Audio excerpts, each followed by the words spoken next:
Gran Tribulación y el Rosario, arma de combate escortológico por y Catalina Emmerich, 1822. Cristo por nosotros, Cristo en nosotros. Habían rechazado todo juicio de la autoridad legítima de la Iglesia, que es la única que ha recibido su poder de Dios, que es la única que tiene la misión de decidir sobre la verdad o falsedad de este tipo de manifestaciones interiores.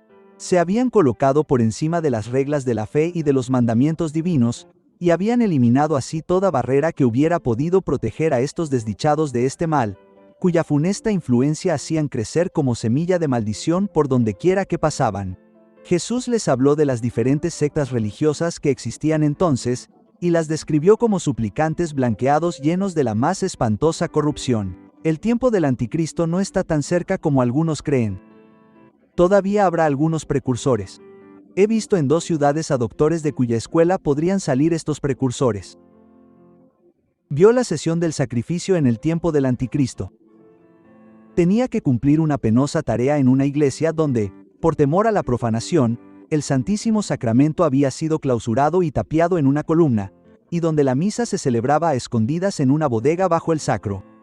No sabría decir dónde ocurría esto. La iglesia era muy antigua y yo tenía un terror mortal de que el sacramento estuviera expuesto a algún peligro. Entonces mi guía me exhortó de nuevo a rezar y a pedir con todo mi conocimiento oraciones por la conversión de los pecadores y, sobre todo, que los sacerdotes tuvieran una fe firme, porque se acercan tiempos muy difíciles.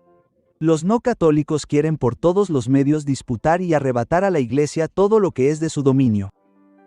La confusión será cada vez mayor.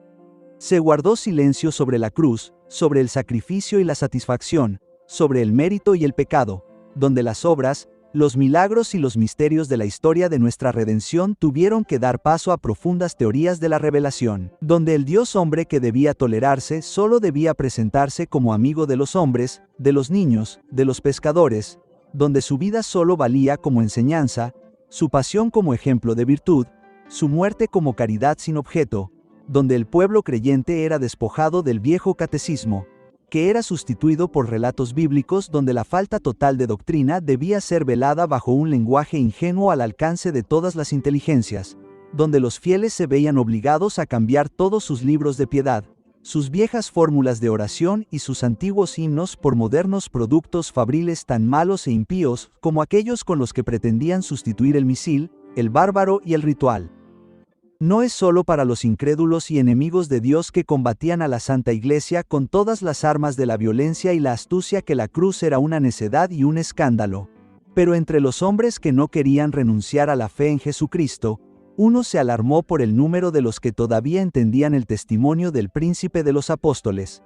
Sabed que no habéis sido rescatados con oro ni plata, cosas corruptibles, sino con la sangre preciosa de Cristo, como de un cordero sin mancha. Tuve otra visión sobre la gran tribulación, ya en nuestra tierra, ya en países lejanos. Me pareció que se exigía al clero una concesión que no podían hacer. Vi a muchos sacerdotes ancianos y a algunos franciscanos ancianos que ya no vestían el hábito de su orden y, sobre todo, a un eclesiástico muy anciano que lloraba amargamente. También vi a algunos jóvenes que lloraban con ellos. Vi a otros, todos tibios, que cumplían de buen grado con lo que se les exigía. Vi a los ancianos que habían permanecido fieles someterse a la defensa con gran aflicción y cerrar sus iglesias. Vi a muchos otros, gente piadosa, campesinos y gente de pueblo que se acercaban a ellos. Era como si se dividieran en 2 partes, una buena y otra mala.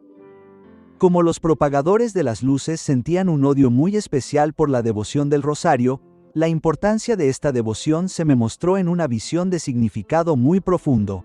Después de esto, tras la visión de los propagadores de las luces, enemigos del rosario, Catalina describió el rosario, pero fue imposible para la peregrina, la transcriptora de sus visiones, reproducir sus palabras. Ella misma, en estado de vigilia, no podía expresar adecuadamente lo que había visto. Las diversas avemarías eran estrellas formadas por cientos de piedras preciosas en las que estaban representados los patriarcas y antepasados de María en escenas relacionadas con la preparación de la encarnación y la redención. Así, este rosario abarcaba el cielo y la tierra, Dios, la naturaleza, la historia, la restauración de todas las cosas y del hombre por medio del Redentor nacido de María. Y cada figura, cada material, Cada color según su significado esencial fue utilizado para la realización de esta obra de arte divina.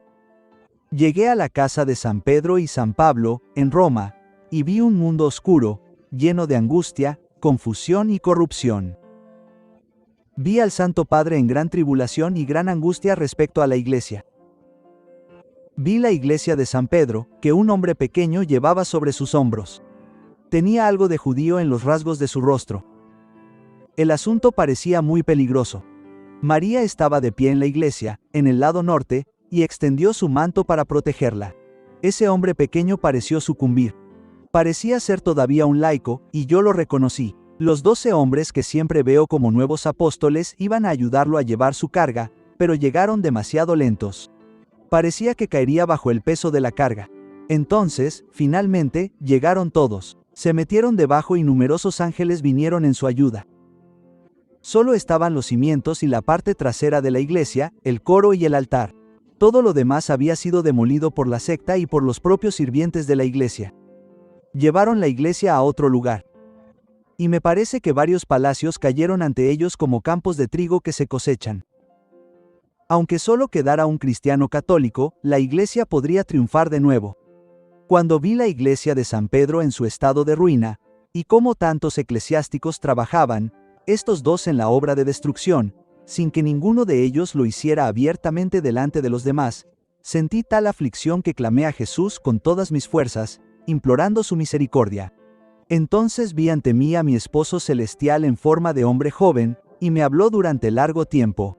Dijo, entre otras cosas, que este traslado de la iglesia de un lugar a otro significaba que estaba en completa decadencia, pero que descansaba en aquellos portadores y se rebelaría con su ayuda.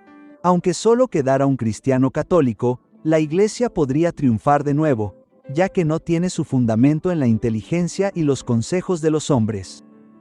Luego me mostró cómo nunca habían faltado personas que oraran y sufrieran por la iglesia. Me hizo ver todo lo que él mismo había sufrido por ella. Qué virtud había dado a los méritos y trabajos de los mártires y cómo volvería a sufrir todos los sufrimientos inimaginables si le fuera posible volver a sufrir. También me mostró en innumerables escenas la deplorable conducta de los cristianos y eclesiásticos en ámbitos cada vez más amplios que se extendían por todo el mundo, incluido mi país. Luego me exhortó a perseverar en la oración y el sufrimiento. Fue una escena inmensa e indescriptiblemente triste que es imposible de describir. También se me mostró que ya casi no quedan cristianos en el antiguo sentido del término, así como todos los judíos que existen hoy en día son meros fariseos, solo que más endurecidos que los antiguos. Solo existe el pueblo de Judit en África que se asemeja a los judíos de antaño. Esta visión me llenó de tristeza.